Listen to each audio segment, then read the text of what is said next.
What's she writing down? Well, what could she be writing down? 9 seconds into the routine. They haven't tried anything to drink yet. She could only be writing something critical. What is Sylvia writing down here? So you're telling me that could be 1 point right there. Big news coming out. We just witnessed one of the most controversial World Barista Championships ever. This is the 2024 World Barista Championships. And today we're going to be breaking it down, reviewing it, analyzing it, and giving our opinion on the winners, the competitors, and what we took from it. I'm Rowan Cook. And I'm Kirk Pearson. And it's just coffee. We are a new coffee podcast that's coming to you twice a week. But before we kick off, we're going to sit down and analyze the World Barista Championships because it just happened. It's hot off the presses, and we want to let you know what we think about it. Absolutely right. It is hot off the press. It is controversial. It is the slimmest margin of between first and second place ever. What was that margin? Okay, well, we broke it down. The total score, I believe, is out of 724. Yep. The winner, Mikael Jasin, 591 points. Second place, Jack Simpson, our boy, 590 points. Difference in percentage. We calculated this. The percentage of difference in the score was 0.13%. So less than...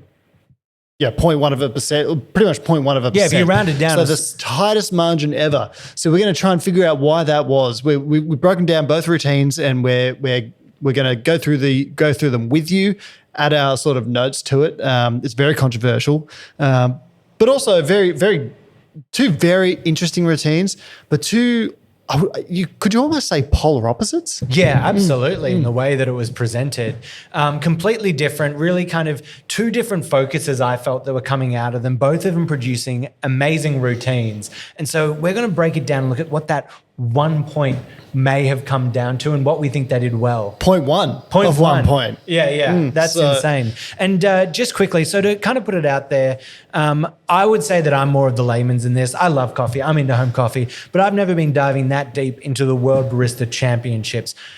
Kirk here, on the other hand, has definitely dived into that. He's competed himself in different Brewers Cups and that kind of thing. Him himself one day wants to enter the World Barista Championships. So, Kirk, could you give our viewers at home that maybe don't know a lot about it a little rundown of how it works and how the competitors put together their routines? So basically they have 15 minutes to make 4 judges 3 drinks each. Mm-hmm. So they've got to make 12 drinks in total. So 3 courses: espresso course where you make an espresso, a milk course where you make a milk beverage, cappuccino, latte, and then a signature beverage of your choosing. So this has to be made with coffee, has to be sitting within a certain framework, but basically you can add any ingredient you want. That's kind of like mixology, right? It's almost like a mocktail kind of thing. A coffee cocktail, mocktail, kind of alcohol. Is within the rules. Yeah. But yes, exactly right. But like we said, very close result. I'm very excited to sort of break it down and make it easier for people and give our thoughts as well. So whenever you're ready, we can... Yeah, absolutely. And just a quick rundown for those working at home. We're going to play the videos. We're going to see it. We'll pause at points where we think that there's something to say, something input. We'll go through and then we'll kind of give our thoughts at the end. We can crack into this and let's have a look. So let's start with the World Barista Championship winning routine, which is Mikael Jasin. So we'll start this and then we'll Indonesia, right? From Indonesia, the barista champion of Indonesia, and we'll break it down as best we can. So this one, Mikael Jasin. How are you? Recently, I took a break from competing. While it used to light a fire within me, I was starting to burn out. I had to walk away from this stage and figure out ways on how to use the same fire that was burning me as fuel to get me back to coffee. Through walking away, I found mindfulness, the practice of being fully present in the moment, harmonizing the mind, the body, and the soul to achieve a state of balance.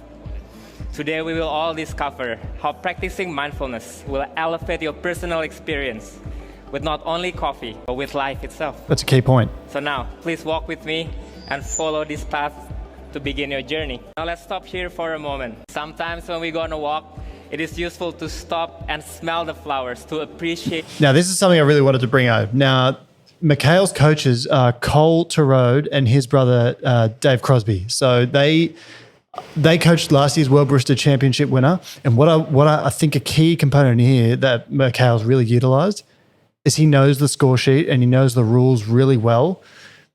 He's augmented those rules to in what we've just seen here to get the judges moving so that they kind of have a different experience rather than having them stationary. So what would most people normally do in that situation? Well, as you see in Jack's routine, they're kind of sitting in the one position. Right. But it's not often you see them do this. But this is very interactive and I like it. A beauty of the moment. This way, we can clear our mind and we can be inspired. Now, our mind is so powerful. It allows us to elevate a simple coffee and turn it into an incredible tasting experience. Notice how he's facing the judges. We will use the same coffee for your first 2 courses. We will start with your milk coffee to get in touch with our mind. We will then continue with your signature course to get in touch with your body. We will then conclude with your espresso course using a different coffee to get in touch with your soul. Now, our first coffee today linking is a something to product each course. of the mind. It is an Ethiopian landrace called ahi from Finca El Difiso in Colombia. As a varietal, this coffee is sweet and herbaceous. To elevate it, it was mindfully processed to have fruity flavors inside it. It went through a microbial cleansing stage before being yeast inoculated and then thermal shock to lock in all the flavors. Interesting flavor note. Tropical and stone fruits. Now we're pulling your signature beverage shots first. After this, we'll put it aside and we'll begin the preparation for your milk course. For these 2 coffee, we will use the same recipe of 20 grams in, 30 grams out, in 25 seconds to concentrate those flavors into peach and cantaloupe inside the cup. Now this coffee inspired my mind to approach the milk course as if this was a signature course, to use the available milk options as ingredients to achieve harmony and balance, transforming the final product. So today, we have a blend of 3 different milk. First, we have 60% of dairy. The lactose will provide a sweetness base. Then we have 20% of cashew milk. This, together with the coffee, will provide a peach liqueur flavor. Lastly, we have 20% of oat milk. This has maltiness, and together with the light nuttiness and creaminess of... All right, this is something you and I were talking about before the podcast started. So if I can relay back something to when Ross Quayle was here. Remember when he said, and let's play this part when we edit it. As I would say to people in barista comps, it's the first signature drink. You know, so it constantly changes. I couldn't tell you my favorite sig drink, but milk is such a transient thing. Like, I love milk a lot. And so for me, if the milk's not the same, the drink's not the same. The milk drink is the first signature drink. And he just mentioned that. I wonder if he spoke to Ross and got some reconnaissance. But you had some really interesting points about this before. Yeah, I think, is it true that, so they've just started allowing alternative milks into the World Barista Championship, is that right? Yes. So it was just dairy before, and now they've brought in alternative, which makes sense in the growing world that we're in. But I also see this like world of blending where you're using different alternative milks to make an amazing flavor. And I reckon this is one of the things that you can look at where the industry is going to evolve and is going to change. I think we're going to stop seeing alternative milks just as single almond or single oat, and we're going to start seeing blends of milk that not only will taste better, but also work to people's digestion or taking of it, because we know a lot of people have issues with milk. And that'll just make making alternative milk so much easier, should we get it. And it would be great if it's inspired by a competition. Imagine if you as a cafe owner just had one alternative milk behind the bar. Man, it'd make life a lot easier. For allergies and stuff like that, might not work though. Yeah. But I don't know, maybe drink batch brew. Our cashew milk, it will create a savory flavor of marzipan that balances the acidity inside our coffee. Now after blending the milk, we elevate it even further. Using this food processor in front of me, to concentrate the sweetness, we evaporated 20% Sounds yum, actually. of the water content, concentrating that cantaloupe flavor. Now I'm going to show you your visual for the latte art. So if you can scoot in just a little closer. I hate cantaloupe. The concentration of flavors allows us to create a smaller dessert-like milk beverage. It's yours. So today we're using 50... that's something we need to touch on as well. See how he's just showed the judges there, he's poured it and then he showed them. Yeah, there's an element of the score sheet. You have to actually give the judges an opportunity to make a visual assessment of your coffee. So they look at it, is there like an acceptable level of latte art? So he knows that he has to do that. He's got the table layout to be able to give something different, but he's like, okay, well, I'm not going to miss out on the points here. Definitely something, well, he should know, but I feel like Cole and David could be involved in that. Right. The coaches. Grams of the milk with 1 shot of the espresso. Now this creates flavors of peach liqueur, cantaloupe, marzipan, with a coating mouthfeel and a lingering aftertaste of chocolate truffle that is coating.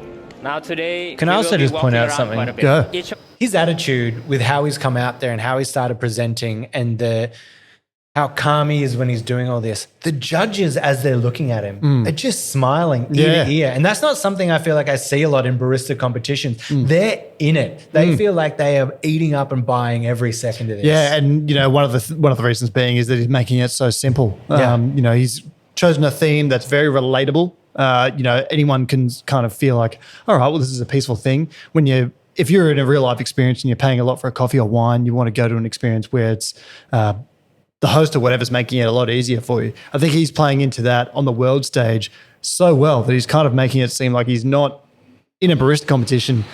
He's just someone that's delivering an excellent experience. Of you will have a personalized color code that symbolizes your personal journey towards mindfulness today.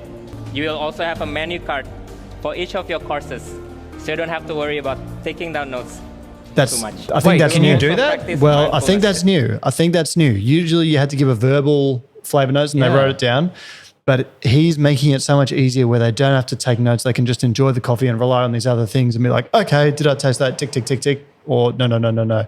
We need to double check that. We will build on each of our courses.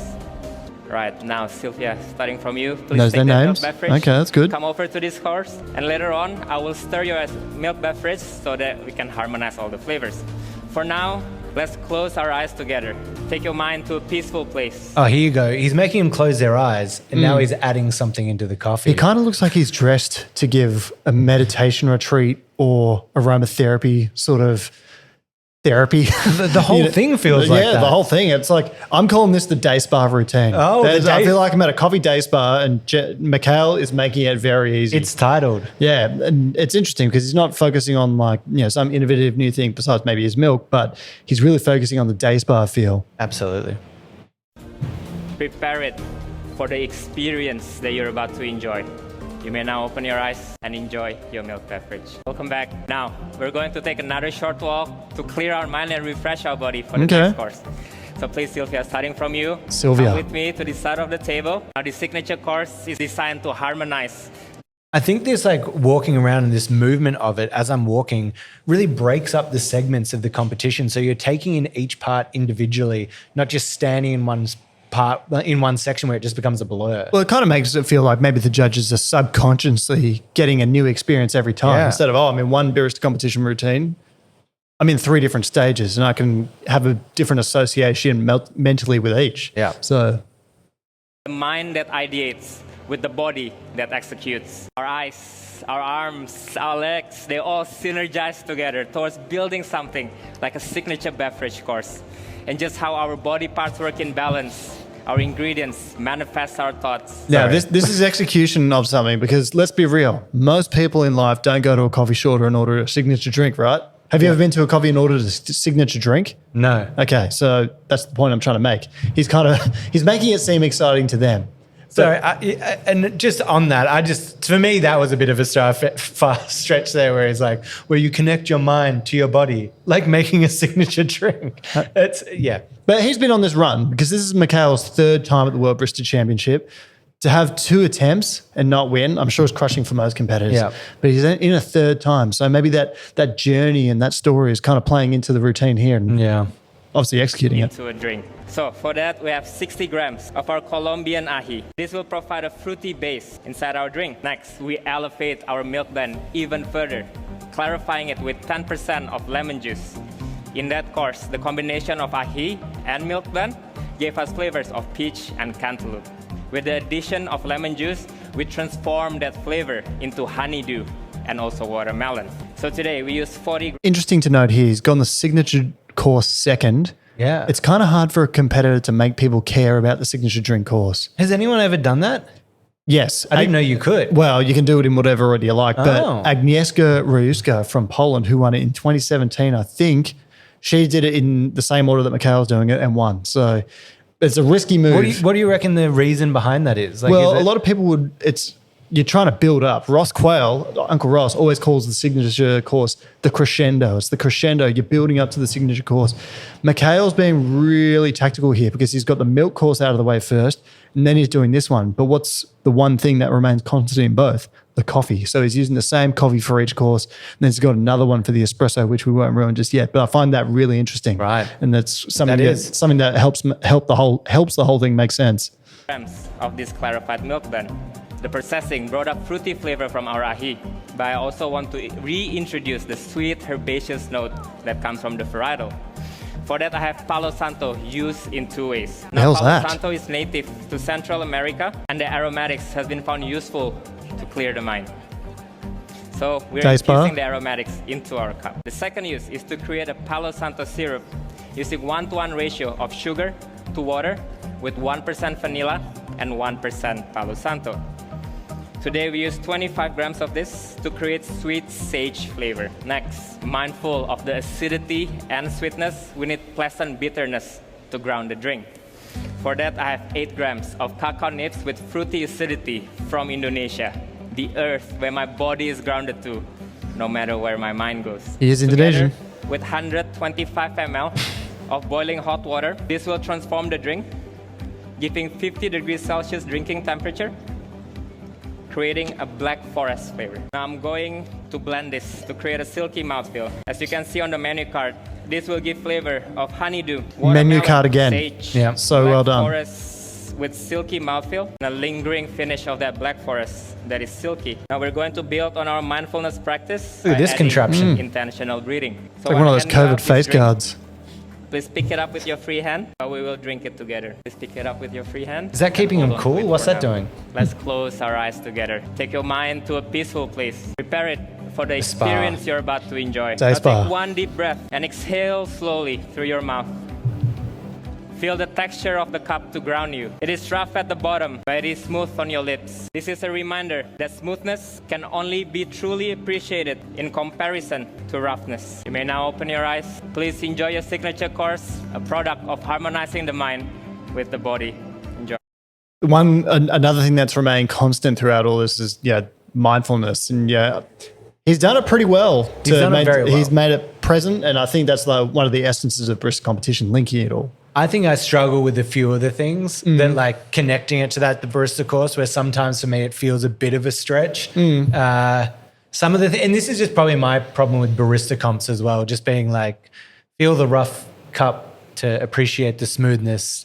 To me, it's just like a bit like. But this is simplicity. He's broken it down to be understandable by a lot of people, and I think the simplicity has helped him. I like those things when they're brought in a. I guess you need to point it out in the barista comp, but I like it when it's brought in a more subtle way or a more engaging way, where it's like drink from a red cup, taste red fruit, and emphasizing some of the things that you're doing. And I guess they need to point it out. It just doesn't hit me as much. But look where we are. We're at 12 minutes and 5 seconds into the routine. He's got 15 minutes and then, he's got all this time to prepare for his espresso course. And this next part, for everyone listening and watching, this next part is where I think he actually won the competition. Now, we will walk one final time. One more time. Jasin, starting from you. And then now please stand on the side of the table and assess the crema closest to you. After that, please stand and face towards me. Now the soul is how we will reconnect with our espresso and our soul. It is devoid of all the noise that comes from the other ingredients. There's a menu card there, so you don't have to write anything down at all. Here we go. The menu card. Yeah. You'll notice when we show Jack's routine, this will be such a yin yang contrast because the way he's done that is so clever. This is the highest scoring part on the score sheet, the espresso. You get the most points in the whole competition out of your espresso course. And right now, that whole thing of the order makes a lot more sense. And that was actually one of the connections that I like the most to the mindfulness. Is like now we're at the soul, devoid of everything else. We're at the base of like this drink, and it's this espresso, and this is the hero. And so he's allowed enough time for the judges to really understand it. And he's made this the crescendo, the highest point of the routine. And the coffee selection, which you'll find out about in a moment, it kind of represents all of those things to me with the type of coffee it is. So let's take a listen. Discourse. As you practice your mindfulness one last time, I will come closer and stir your espresso. So let's close our eyes together. This time, take your mind to a lush green coffee farm. While you're there, don't forget to stop and smell the flowers to appreciate the beauty of the moment. Consistent. In coffee, the soul reminds me of the most beautiful Panamanian geisha. So today yours was mindfully processed and washed with minimum intervention to truly showcase the soul of this coffee. Bringing back the washed geisha. And the citrus that can only come from Finca Debra. Today we use 1 to 2.5 brew ratio to open up flavors of jasmine, of orange blossom, of navel orange and honey. It has a low weight with a silky and juicy texture. It has a lingering finish of golden raisin that is silky. You may now open your eyes, take a sip of water. Friends, tough That's time. interesting as well. He gets them all to take a sip of water. The judges will do whatever they want unless you give them specific instructions. He's getting them all from the same sort of starting point, I guess, or similar starting point, but telling them to tactically take a drink of water. Reset the palate. Reset the palate. Well, just wash whatever off your tongue from the previous courses. In life, cleanse our soul, allowing us to lead with a clear mind and a strong body. I'm thankful to have gone through the fire and share my story so that others can also see the light. Today, coffee is the one that reminds us to stop and smell the flowers. But you can apply mindfulness in anything in life, anything from drinking coffee to dealing with tough times. Now please reconnect with your soul and enjoy your espresso. Time. All right, let's look at that. 15:03. So for every second he goes over 15 minutes, he loses 1 point. So he's lost 3 points there. Oh, so he gets under time, and that difference is not 1 point; it's 4 points. Yeah, but anyway, so he's lost 3 points there, which is really important for when we contextualize all this later on. Yeah, absolutely. I mean, wow. Like there's some of the links there, but what an amazing performance. What an amazing way of knowing the competition, looking at it inside and out and creating something. And compared to previous years, they felt like this was really interesting because it was a really personal journey, really tapping into that. Because in the past, I feel like we've been seeing innovation and change and movement, but this is like right down to literally the human soul to bring that in. And something that's interesting about it, we usually with barista competitions, the competitor, the barista, is interacting with the judges and the judges only. With this kind of messaging, I feel like he's interacting with everyone. Yeah. Because you can apply that, listen to your own life. It's like, all right, well, I'm getting slammed at work at the moment. I've got these things on. I've got X amount of money to make. How do I be mindful to get me through that better? How do I use my previous journeys to make me better now? Yeah. I feel like there's a kind of metaphoric value in all of that where he's not just appealing to the judges. He's kind of he's helping you imagine what the coffees can be like. And he's kind of appealing to the people in the crowd, the people watching at home, us. Yeah. Now, I got to say, you know these competitions better than me. So I've got some thoughts and like ideas here, but I want to ask you, what are your like 3 main takeaways that you saw from this routine that, you know, brought him home the gold? For sure. So number one, he knows the rules inside and out. So he knows what he can do and what he can't do and what he can do to sort of make the experience better. So I look at things like, the way he had his tables laid out. I look at things like the way he directed the judges and got them to walk around. I also look at things like the tasting cards and not having to tell the judges to write things down. He was able to save himself a lot of time, which he clearly needed because he was overtime. Those little things really make a massive difference. So he knew the rules inside and out. And I dare say having Aotearoa and Dave on his team probably assisted in that because they obviously helped last year's winner, Boram. The second one is the day spa effect. Mikael looked like he's about to host a meditation and aromatherapy clinic retreat. And the routine really feels that way. In the first one, he's talking about the Ethiopia aji. Then he's relating it in the next course and he's talking about the roughness and helps you really understand the smoothness when you're drinking it. That's an odd line to make, but it's like, the old saying, to appreciate the sun, you got to know what rain is. And then he relates all of that back to his original theme. And then he kind of, if I'm, relating coffee to some sort of, imaginative day spa, the best coffee that encapsulates all that to me is a washed geisha from Panama. Absolutely. Those floral things. He's talking about herbaceousness in, I think, all 3 courses. I think that's one of those things, the day spa effect, the relaxation, it helped the judges really enjoy the routine. And I think an extension, which is my next point, the relatability, appealing to the listener. There was nothing really overly complicated about that routine. However, it was relatable. You know, we've all been through tough times. And I think he said, I've been through the fire. That last 10 seconds is kind of like church sermon-y, but he's like, you know, he's issued a point that's so relatable to everyone. It was interesting on that. I thought it was huge that his final point was only 50% about the coffee, or even like 20% about the coffee. The rest of it was going through the fire, that change, coming out on the other side, and then applying mindfulness. And he says, not just to anything like coffee or anything in your life that you're kind of doing. Yeah, and so let's move on to Jack now. Oh, sorry. I will just say though, I'd be remiss if I don't say, I probably have an issue sometimes with these competitions and like how highfalutin they are and all that kind of stuff anyway. To me, and this is just a personal thing, I know it was relatable. I didn't find it super relatable. The mindfulness thing didn't connect with me that much. I thought it was amazing, obviously, but I thought it was a little silly at times, like some of those connections personally. Juxtaposing my point here. Yeah, well, Okay. I just that's just for me looking at these kind of competitions because I'm coming in with fresh eyes. But I will say the one thing that I will like that he did is every time I have seen any of these competitions, I'm like, bring in some personality, bring in something for the people to connect with, bring in more than just the coffee. So he has done that. It maybe didn't resonate with me in every standpoint, but clearly it's resonated with a lot of people. And a lot of people want to join his new coffee cult on an island somewhere where he hosts sermons. Well, you know, Mikael's a really good guy and we are really wacky guys. And obviously we're fully congratulatory to him. Oh, and unbelievable performance. we're making funny podcasts here or funny viewers here, funny things to watch here. But, you know, credit where credit's due. It's an amazing routine. No, incredible. And the day spa effect is real. Yeah. And it's obviously won a world championship. Yeah. But where this gets saucy is where we're going next, which is Jack Simpson, who came second. Now, just for some context again, 1 point difference. So 591 points versus 590. Jack came second by, of the overall numeric scoring criteria, I guess we could say. Someone in the comments will probably really challenge me on this, on my wording, but 0.13% difference in the overall score. So that's the margin between second and first this year. So let's go to Jack. That's now. crazy. Let's pull it up. Ready, judges? Time.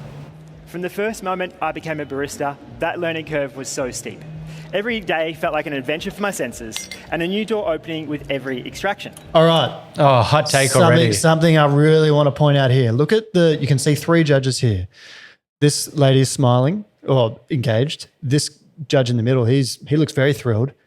But Sylvia, I think Mikael called her Sylvia before. Let's go with Sylvia. She's writing something down. What's she writing down? Well, what could she be writing down? We're 9 seconds into the routine. Jack's just turned away from them to make coffee. They haven't tried anything to drink yet. But she could only be writing something critical. So you're telling me that could be 1 point right there. 0.1 of 1 point right there. I don't know. But what is Sylvia writing down here? And we'll touch on this again later. But yeah, I'm interested in that. After years in the industry, our experience grows. And that steep learning curve starts. Guys, huge take here. This is coming in hot. Can we plug in the iPad? We're running low on Are we able to? Are we able to? All right, we'll keep it going while we get that plugged in. Let's keep watching. Slow down. And we begin to focus on the minute details of every espresso. Enter that competition arena, and that learning turns to the pursuit of perfection. The perfect coffee. Perfect extraction. How do I score that elusive 6? Well, after years of competing, that constant drive to be perfect was actually filling me with anxiety. So much so. Let's make a similarity between both. They're kind of, you know, gathering that information or telling that story of, you know, you've been through the fire. This is Jack's second year. It's Mikael's third year. You know, they've both been through a bit. It's very taxing to go through these routines. Yeah, I was going to say, my point of like watching some of these routines and seeing some of it is that every barista competitor is just like, this nearly kills me. This is the hardest thing ever. This takes everything that I have inside me to get through it. So much so that Mikael quit and stopped doing it for years and had to come back after a recoup. So this is obviously taking a lot out of the competitors. All right. So we've got that introductory point. Spoken about Sylvia. Let's keep going. I even thought about not competing this year. No. But then I realised the pursuit of perfection wanna win. wasn't actually helping. It was hindering me. Oh, opposite. So I asked myself, where do I go from here? This led me to a new way of thinking, the pursuit of constant improvement. It's a philosophy of improving everything we do by a small margin at a time. So today, I set out not to be perfect, but to simply be better than I was last year, and to share with you an amazing coffee experience, as well as showcasing my skills as a barista, alongside my roaster, producers, and a few other friends along the way. Now today, I'll be serving your drinks in order of the score sheet, and you'll see some visuals around, which I'll be rotating throughout the routine. So feel free to break eye contact at any stage to take a look. All right, so something we should mention here. When we saw Mikael doing his preparation of things to make some drinks, it was kind of away from the judges. So there was a bit of distance between them. So it was him with his grinder station facing one way, then the machine, and then the judges who are standing quite a distance away. They're hidden away from all this. So they don't see the auto cone. They don't see, Jack's got a little vibrating table that helps level out the coffee bed as well. So maybe these are some of the you're kind of seeing the difference in their two routines. Right. So, but wait, so Yeah. that would be a negative seeing it, do you think? Or is that a positive that you're kind of seeing the action kind of take place in the process? Well, I'm not sure. I guess it's all about the delivery, but I mean, I make coffee videos online. Let me tell you, people love watching that process. Everyone's going to be very excited by seeing those little WDT needles up on the table. But it's a harmonious approach. No matter where he is, the judge can assess that he's using it, which is also part of the score sheet. But do you want to keep it in focus of the sensory judges? And I think this is where Mikael excelled, because he kind of hid these things away and allowed them to just enjoy the coffee in his speech. Mindfulness. Mindfulness. And then Jack's got this in plain view. Not saying it's punitive towards him in any way, but there's differences. So the other theme that feels like that's being set up here is getting a little bit better with every day and kind of taking on that approach, which I think is great. I think that's super. That to my life is something that sometimes I'm so overwhelmed by everything that's going on. But if I'm like, just be that one little bit better the next day. Yeah, it's like the, what's that book? The Atomic Habits, the aggregation of marginal gains. You get 1% better at what it is you do each day or each year, whatever. And then you get significantly better over time. So Jack's obviously implemented that and done it well. I focus on my espresso pre-extraction with the auto comb and the vibrating table. Like This the auto year, comb? with the pursuit of constant improvement, I thought, what can I do next? So I decided to focus on my espresso post-extraction with a big goal in mind, to enhance the taste experience. So I set out, looking into other industries to gain inspiration. And this is where I met Gary Ong, who's pioneering the use of ultra-low frequency electromagnetic waves, or WAVES for short. Now, his patented technology was originally used to treat ballast water in cargo ships. Now, this is something I really want to apply. So some people might think, well, geez, that's a long bow to draw. Yeah. But, I think this is the difference between Jack and Mikael's routine starting to sort of show. One, he's got this relatable approach and, the mindfulness, the day spa effect. Whereas Jack's saying, well, there's this new technology that I've applied to coffee. Let's see what it tastes like. Yeah. I'm not saying one's right and one's wrong, but there's clear differences. This is the innovation I was talking about. The innovation. This is what I'm used to seeing. Yeah, and it's the application of technology in a really interesting way. So it could be safely returned back into the ocean. But what we didn't know at the time was its potential application in other products. And with espresso being 90% water, Gary and I wanted to see the impact this could have on espresso. So we began collaborating and exploring the potential for post-extraction espresso improvement. And the results have been fascinating. Now this machine have they?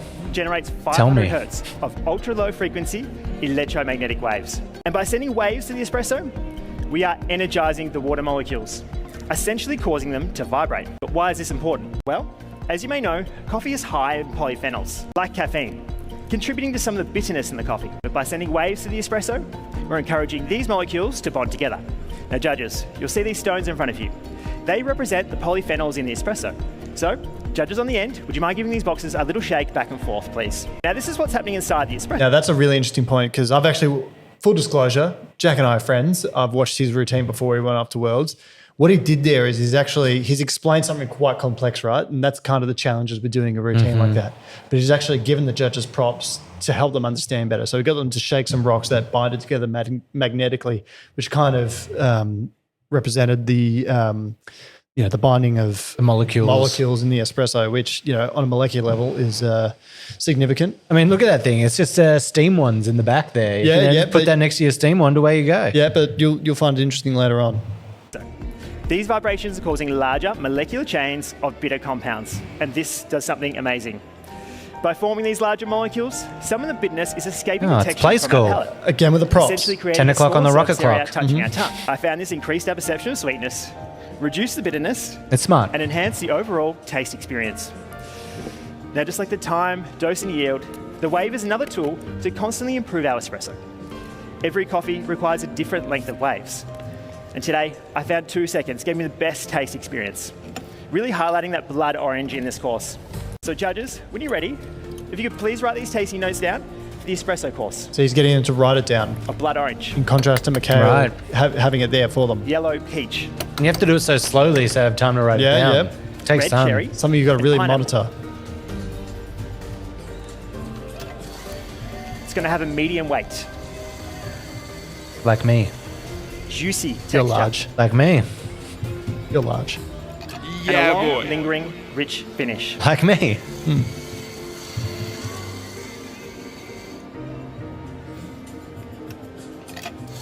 Now today I'm using a recipe of 20 in,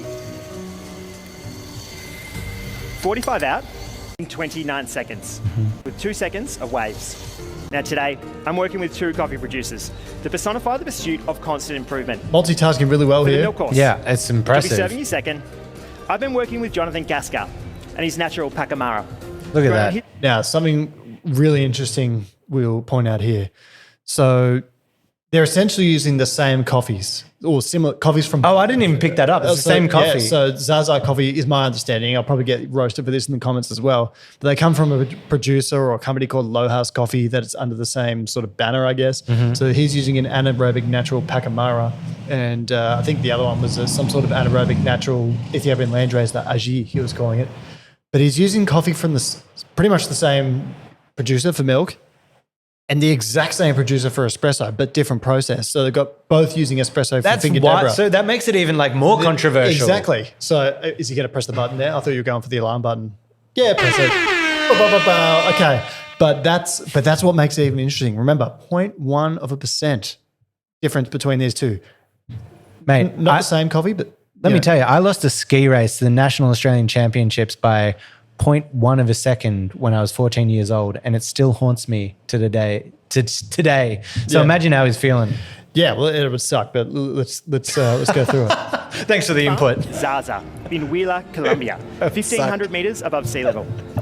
Starting in 2010, Jonathan was working with commodity grade coffee, but had an interest in fermentation to push his production to specialty. Getting better than I was before. However, Yeah. early results were considered defective, losing himself and his family a lot of money in the process. This is what the best But thanks to competitors Jonathan do. staying on the path of constant Shoot to improvement getting better. and his innovative processing techniques, I'm able to share with you one of the best Pacamaras I've ever tried. Me too. Now, Jonathan fermented this coffee for 150 hours anaerobically, followed by a thermal shock. This started Are you picking up another theme here?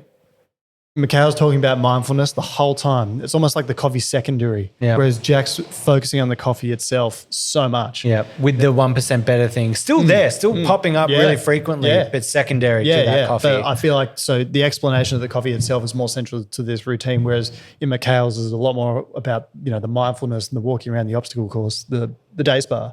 with 50-degree hot water, opening up the pores of the coffee, followed by a 20-degree cold water wash. These controlled temperature variations introduce complexity of flavour to the coffee. Now for the espresso course. And I'm serving you an amazing coffee from Jasin Savage, a nitrogen macerated gesha, grown on his farm, Finca Deborah. Finca Deborah. in Both had Volcan, coffee from Finca Panama. Deborah. Okay. 1,900 metres above sea level. Nitrogen. Now, Jasin is a producer focused on terroir and ecology, showcasing the gesha varietal in some of the best growing conditions possible. As well as highlighting the expression of the land, Jasin is constantly improving. From risk-driven experimentation, Bring it back to the maximising theme. every coffee's potential, and adding layers of precision and control throughout the process, constantly improving. Now, judges, I'll please ask if you can assess the crema for these espressos first, just before I wave the coffee. So these are in order. Oh, so this is the assessment? Assessment. Yeah, right. Yep. very So much. he understands the rules also really well. Thank you. Got to assess the crema. Now, Jamison's latest improvement is nitrogen maceration, a heavier inert gas than carbon dioxide, That's what I wanted to ask. resulting in a richer sweetness with this coffee. The coffee is placed into a tank and flushed with nitrogen and allowed to ferment for 50 hours, cataloguing temperature and pH throughout the process.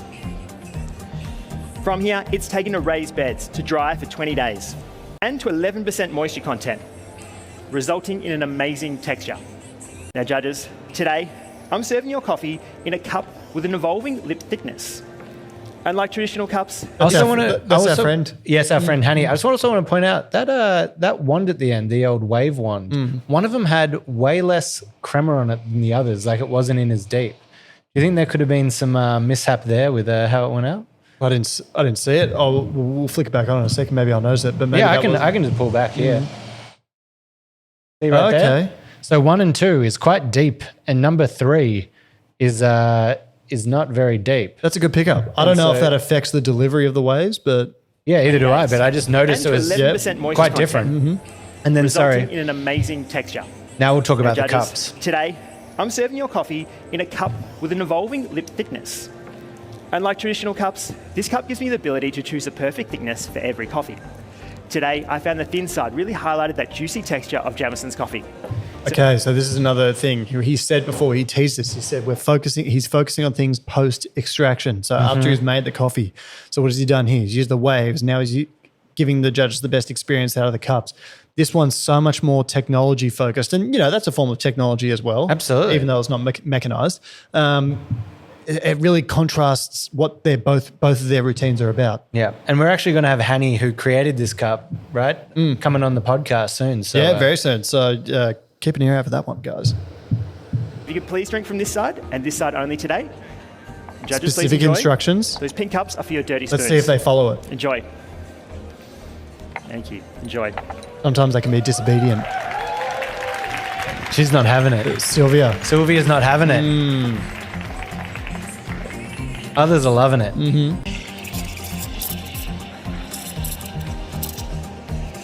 Looks pretty good in his shirt, doesn't he? Absolutely. Yeah.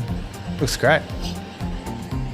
Okay, judges, when you're ready, now for the milk course. And if you could please write these tasty notes down.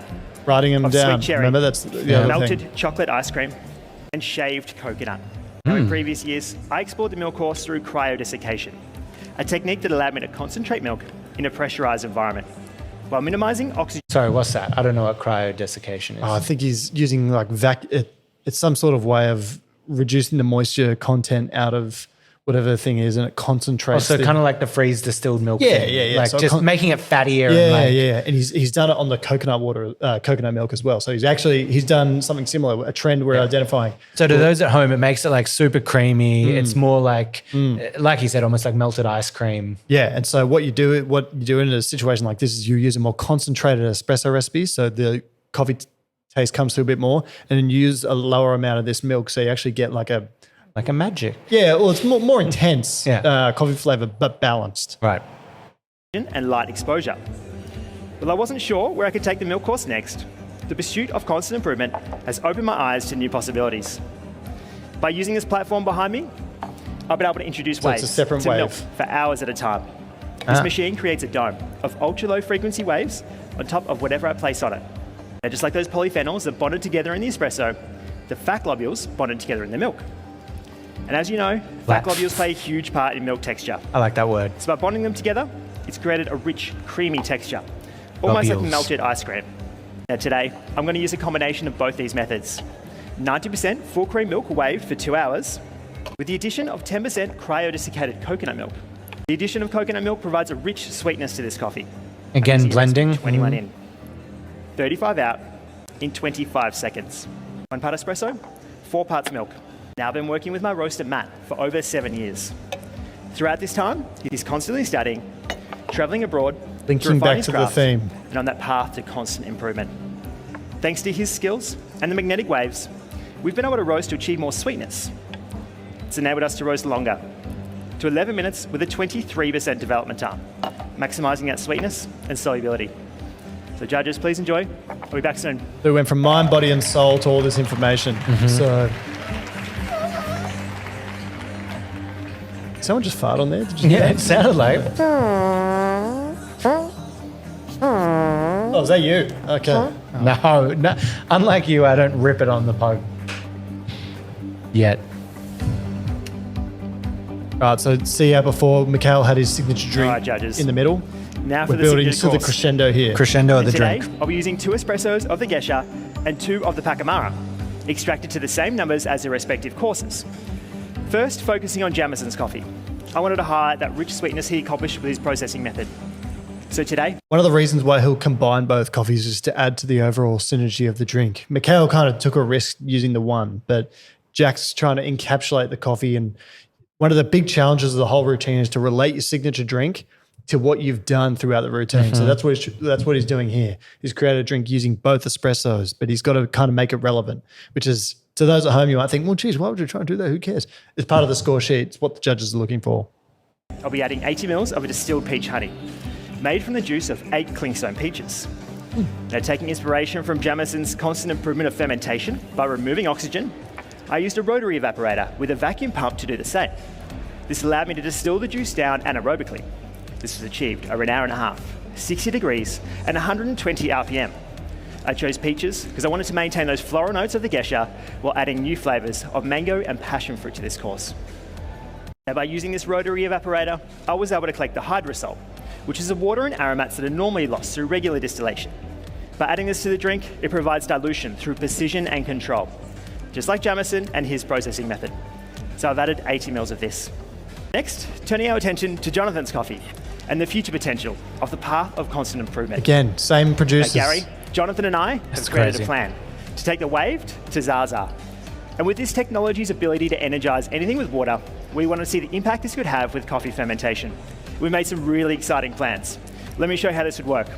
First, we'd place the cherries on the wave platform for 2 hours, utilizing the same technique I love the applied in the milk props. course, providing sweetness and texture to the coffee. From here, we transfer it to a tank to ferment anaerobically. Simplifying This is where it gets really the interesting. complex information. We use a single wave maker to stop that fermentation on the spot. By energizing that ferment, it stops the metabolic process instantly by vibrating the molecules. Now I can't wait to see the impact this has on coffee fermentation, giving Jonathan ultimate control. Today, I've created 2 fermentations utilizing this method.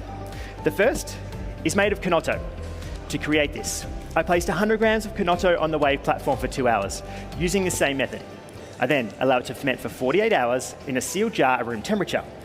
I chose Canotto because it works perfectly with those cherry notes of Jonathan's coffee to give us new flavors of dried apricot.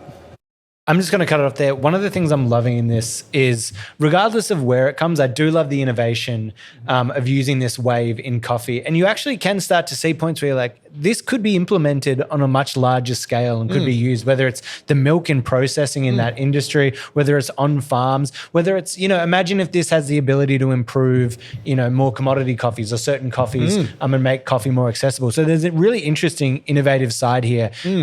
I'd say like the wine industry is so far He could ahead. go ahead and, as he's explained throughout this signature course, he could go ahead and apply this at origin with Jonathan Gasgaz, who was explaining before. Yeah. Maybe create a whole new process of his own. Having that impact, and like we spoke about with Mikael's, having that impact beyond what's happening in the barista competition. I always think that's what you're looking for from a World Barista Champion. And orange soda. Next, I infuse this for 24 hours and carbonate it to 60 psi to achieve an effervescent texture.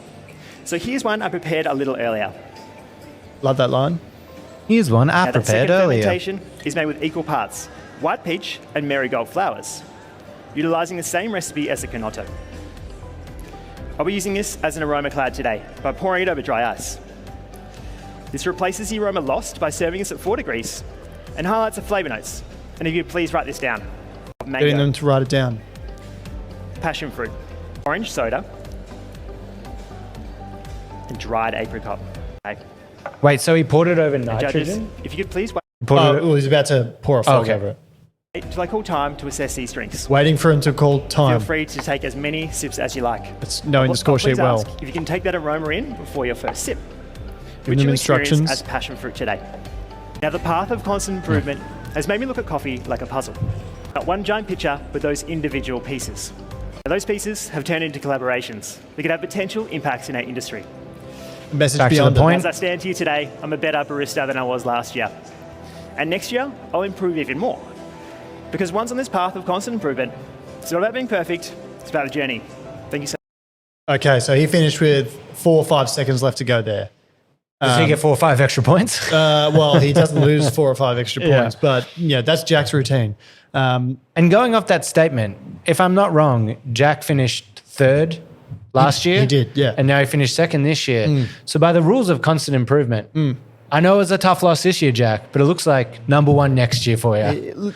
Perhaps if he decides to do it, but and we'll get into that in a bit. But I think as well that punchline at the end, it's a good way to sort of leave the judges. It's a good way to tell a story as well. Yeah. So again, this, the competition well. I just want to get 3 main takeaways from that performance and where you think it ranks him in there and what you think of it overall. Well, they're both so equally great for different reasons, as we've kind of explained. But I guess for Jack, one of them would be applying successful methods from other industries to coffee. And firstly, being the waved, they were using it to clean water essentially from cargo ships. Yep. So returning water, it's an environmental thing. Wonderful technology. And how the hell did it get applied to this? We'd love to hear that story. And hopefully Jack comes on absolutely. this podcast. Yeah, who's he talking to where he's like, you know what I should do with those waves? Ram it in a coffee. Well, we'll see. We'll find out. Secondly, things like the cup that he used in wine, there's different glasses for Pinot Noir, different glasses for Riesling, all those sorts of things. He's applied that to coffee and it makes a slight difference. He said, I'm focusing on this coffee post-extraction, the waves, the vessel that he's using, all those things kind of add up. So he's applying technologies to coffee and doing it really good. And you could also look at all those little things. If it's like making the coffee that 1% better, it's just that constant improvement of of course. I even look at like coffee from like cafes to home. It's like the difference between like good coffee and great coffee is like 1%. There's such a minuscule and difference. as you said there, it's like collating a puzzle. So, there's many different pieces to the puzzle. Second thing, relating things to the pursuit of constant improvement constantly. So, with throughout the whole routine, I think they both did this really well. Yep. They're reminding you of why they're there. There's the what of your routine, but what's the why? I think they're both really driving home that point of why they're there, linking everything back to the constant improvement. First it's the waved, then it's, the cups, all these different things with the signature drink. And I think it's what set these two apart from like the rest of the group when you look at that kind of thing, and obviously why they were only 1 point away from each other in that final score. And my last thing for Jack, making absolutely incredible coffee. You got to taste it. I got to taste it. I got to serve it in our shop recently, and the coffee, they're both some of the best you'll ever have in your life. What's that shop called? Project Zero Coffee, if you're wondering. Oh, Project Zero Coffee? Project Zero Coffee. Whereabouts is that? 140 King Street, Melbourne. Oh, there you go. Great. You'll love it. But again, I think that's one of the strengths of what Jack's done. And I'm going to say something controversial here. Oh, hello. I'm going to speculate Jack made better coffee on the day. I think that watching the two routines, and if I'm trying to draw out both of their strengths, and if I'm trying to figure out what was 0.1% difference between the two, I'm going to say I feel like Jack Simpson made better espresso on the day.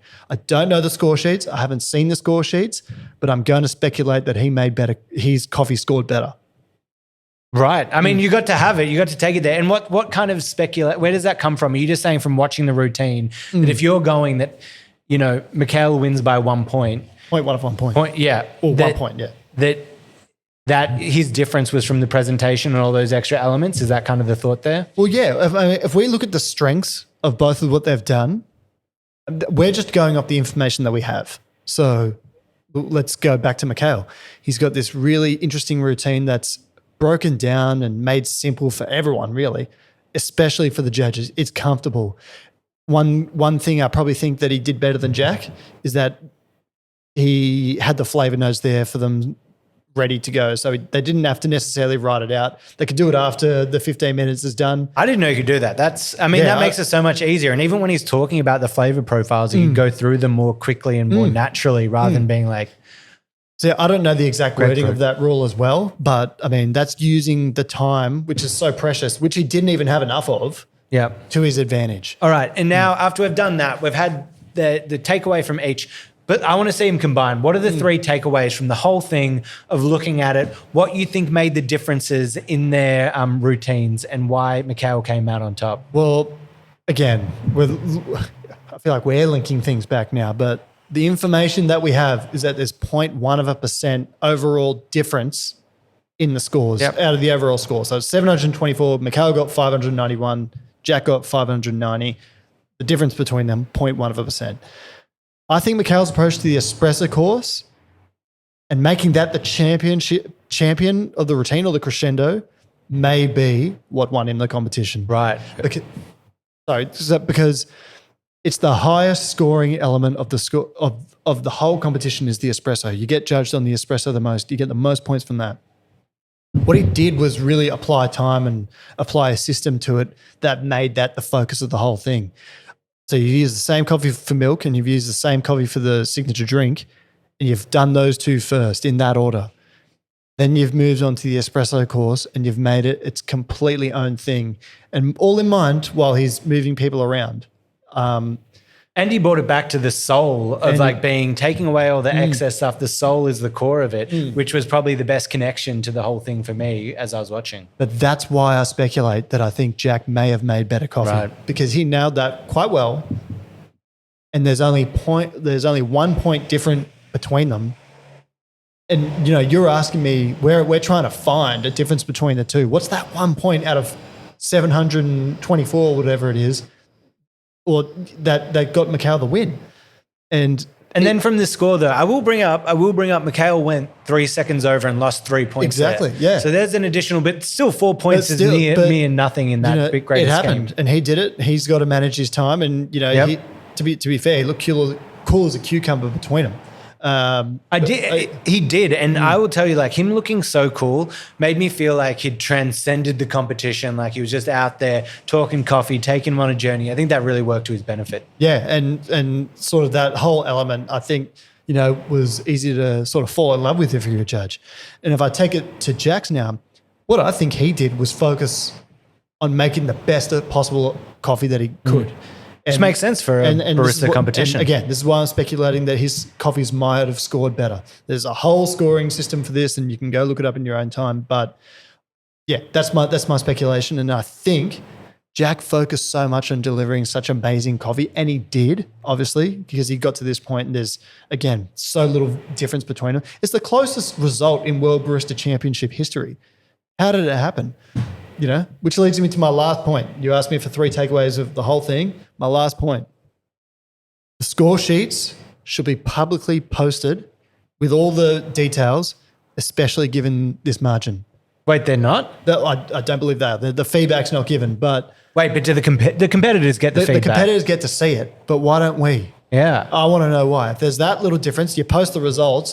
What's the difference in one point? I want to know. Yeah, and they should be able to be critiqued on what they're putting down and looked at. It makes sense. Again, just to make this clear, no one's taking the win away from anyone. Mikael's been in the trenches for 3 years doing this, a long time. Amazing. No one's taking the win away from him. He's a deserving World Barista champion. But I want to know what the difference is between 1 point. Yeah. Baristas, future competitors should know. It shouldn't be this behind closed door thing. I want to know what that 1 point difference is. And we're trying to improve and, grow the industry. So if you're knowing what's working, what's not, then what a way to keep evolving. And absolutely. Score shit. Yeah. Score sheet. Not score shits. But that's what makes this story so interesting as well, is they both use coffee from the same producers. We got Finca Deborah for espresso for both of them. The Aji and the Pacamara for the milk course, who's both, I believe, supplied by Low House Coffee. Maybe he gets sued for incorrectly saying that. I don't know. But, their fates are so intrinsically linked in a way. It's like they both use coffee from the Jasin Savage, who owns Finca Deborah, must be loving life right now. Yeah, absolutely. But, they used a washed, the day spa thing, the herbal flavors, the jasmine citrus, and then this big, bold, innovative coffee in the nitrogen maceration. Two crazy coffees. It's so interesting. I mean, who do they think they are using the same coffee? I like that. But guys, you've probably been watching this for ages. That is our breakdown. We've got a really sick podcast coming for you soon. Absolutely. It's called It's Just Coffee. But make sure you tell us what you think in the comments. Yeah, okay? What do you think of the scores here? Yeah, because I want to look, honestly, I think this is we've broken this down, and you and I might cop a bit of flack for something for some of this, but hey, that's the game we're in. Hey, I mean, I can cop flack because I'm just stupid to all this, so I'm going to plead ignorance and I don't know. But on that, I feel like that is a good point to say right now. Congratulations to Mikael, to Jack, to all the competitors. I know how much work and how much time, and watching those routines, I can't imagine the amount of preparation and research that went into it. I can't imagine how much it takes out on you mentally, how much it takes from your soul. Mikael, thank you for bringing us back to that mindfulness.